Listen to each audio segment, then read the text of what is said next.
ماں باپ کے 3 عمل اپنی اولاد کی زندگی خطرے میں ڈالتے ہیں۔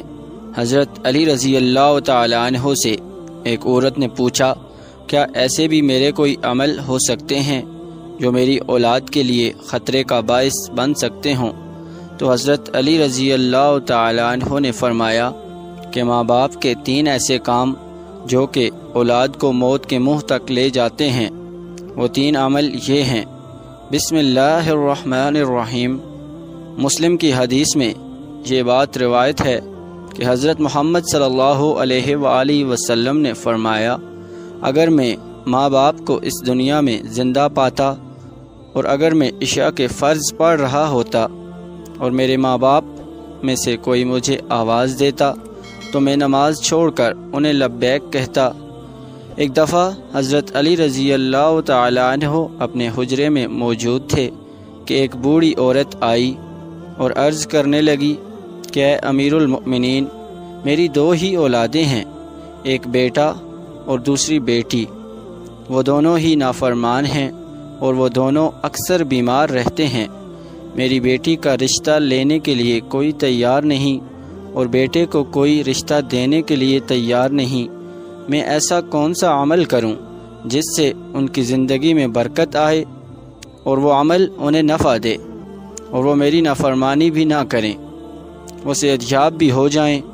میں ایسا کون سا کام کروں کیونکہ وہ دونوں نافرمان ہیں، میرا کہا نہیں مانتے، میرا بیٹا شراب اور دیگر گناہ بھی کرتا ہے، وہ دونوں دین اسلام سے مطابقت نہیں رکھتے۔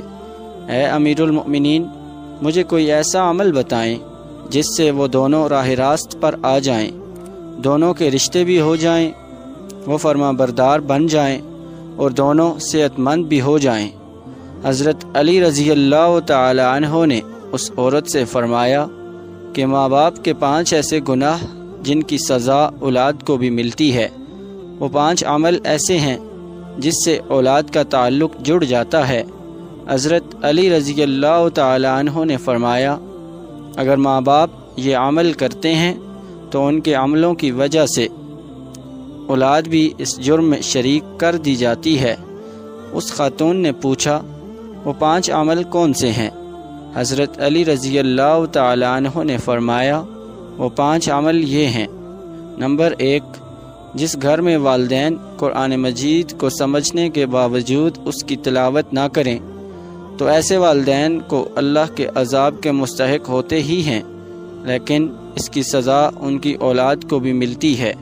ایسے والدین کی اولاد نافرمان، بے حیا ہو جاتی ہے۔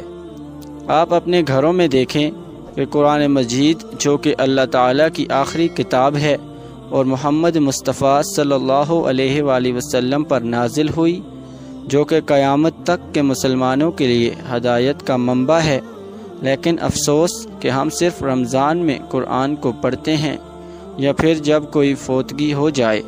قرآن مجید ہمارے گھروں میں موجود ہوتا ہے اور اس پر دھول جم جاتی ہے، مگر ہم اسے کھول کر پڑھنے کی کوشش نہیں کرتے۔ ہمیں چاہیے کہ اس مقدس کتاب کی تلاوت کریں تاکہ ہمارے گھروں میں اللہ تعالی رحمتیں اور برکتیں نازل فرماتا رہے۔ جو ماں باپ قرآن کو سمجھنے کے باوجود نہیں پڑھتے، ان کی اولادیں بے حیا اور تنگ دست ہو جاتی ہیں۔ نمبر 2، امیر المؤمنین حضرت علی رضی اللہ تعالی عنہ نے فرمایا، جس گھر میں ماں باپ روزانہ لڑتے ہیں اور ایک دوسرے کو گالیاں دیتے ہیں، جہاں گالیاں دی جائیں وہاں شیطان ہی ڈیرے ڈالتے ہیں، فرشتے نہیں، اور شیطان ان کو ہر وقت بھڑکاتے رہتے ہیں۔ آپ خود سوچیں کہ جس گھر میں ہر وقت شیطان کا بسیرا ہو، فرشتے وہاں نہ آئیں، تو ایسا گھر تو جہنم ہی ہوگا، کیونکہ فرشتے تو یہودیوں اور مشرکوں کے گھروں میں نہیں آتے۔ حضور نبی کریم صلی اللہ علیہ وآلہ وسلم کا فرمان اقدس ہے کہ ایک دوسرے کو گالیاں دینا اسلام میں حرام ہے۔ والدین کو دیکھ کر اولاد جوان ہوتی ہے، جیسا طرز عمل والدین کا ہوگا اولاد بھی ویسی ہی ہوگی۔ جن بچوں نے ساری عمر اپنے والدین کو لڑائی جھگڑا کرتے، گالیاں دیتے دیکھا، تو ایسی اولاد سے والدین کیسے توقع رکھ سکتے ہیں کہ ان کی اولاد فرما بردار ہوگی؟ اس لیے حضرت علی رضی اللہ تعالی عنہ نے فرمایا کہ ماں باپ کو چاہیے کہ دین اسلام میں بات چیت کے جو طریقے بتائے گئے ہیں ان پر عمل کریں تاکہ ان کی اولادوں کو تربیت درست طریقے سے ہو۔ اس طرح آپ کی اولادیں نافرمان اور بے حیا نہیں ہوں گی۔ اپنے گھروں میں نیکی کی باتیں پھیلائیں، اپنی اولاد کو نیکی کا درس دیں۔ اپنی بیٹیوں کو حضرت فاطمہ الزہرا رضی اللہ تعالی عنہ اور حضرت عائشہ صدیقہ رضی اللہ تعالی عنہ کے واقعات بتایا کریں، ان کے طرز زندگی کے متعلق بتایا کریں تاکہ ہماری بیٹیاں باحیا اور پردہ دار ہوں۔ نمبر 3، مولا علی شیر خدا حضرت علی رضی اللہ تعالی عنہ فرماتے ہیں کہ ماں باپ کی بے پردگی کی وجہ سے ان کی اولادوں پر بیماریوں کا حملہ ہوتا ہے۔ حدیث صحیح بخاری میں حضرت ابو ہریرہ رضی اللہ تعالی عنہ سے روایت ہے کہ نبی کریم صلی اللہ علیہ وآلہ وسلم نے فرمایا کہ پردہ عورت پر واجب ہے، جبکہ بے پردہ عورت پر جہنم واجب ہے۔ جس گھر میں بے حیائی و بے پردگی ہوتی ہے تو اللہ کے فرشتے ایسے گھروں میں رہنے والوں کے لیے بد دعا کرتے ہیں، اور شیطان ایسے گھروں کو اپنا بسیرا بنا لیتے ہیں۔ جہاں بے پردگی عام ہو اس گھر کی اولادیں بے حیا، نافرمان اور غلط کاموں کا شکار ہو جاتی ہیں۔ یہی نہیں بلکہ پریشانیاں اور مصیبتیں ایسی اولاد کا مقدر بنتی ہیں۔ یہ ان کے والدین کی بے پردگی کی وجہ سے ہوتا ہے۔ جس گھر میں بے حیائی ہوتی ہے وہاں اللہ کی برکت اور رحمت نہیں ہوتی۔ ایسے ماں باپ کی اولادیں فتنوں اور بلاؤں سے محفوظ نہیں رہ سکیں گی، کیونکہ اللہ کے فرشتے جو کہ ان فتنوں کو روکتے ہیں وہ تو اس گھر سے چلے جاتے ہیں۔ ایسی اولاد ماں باپ کی نافرمانی کرتی ہے اور ہمیشہ پریشانی میں مبتلا رہتی ہیں۔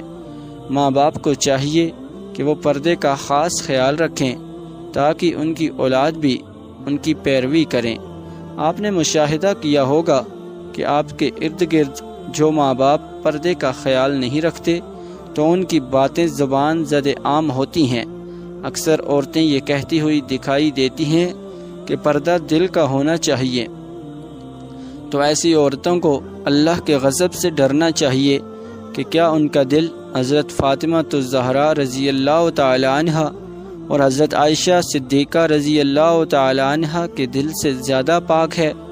اگر ان کے لیے پردے کا حکم تھا تو آج کی خواتین اپنے آپ کو کس جگہ پر دیکھتی ہیں؟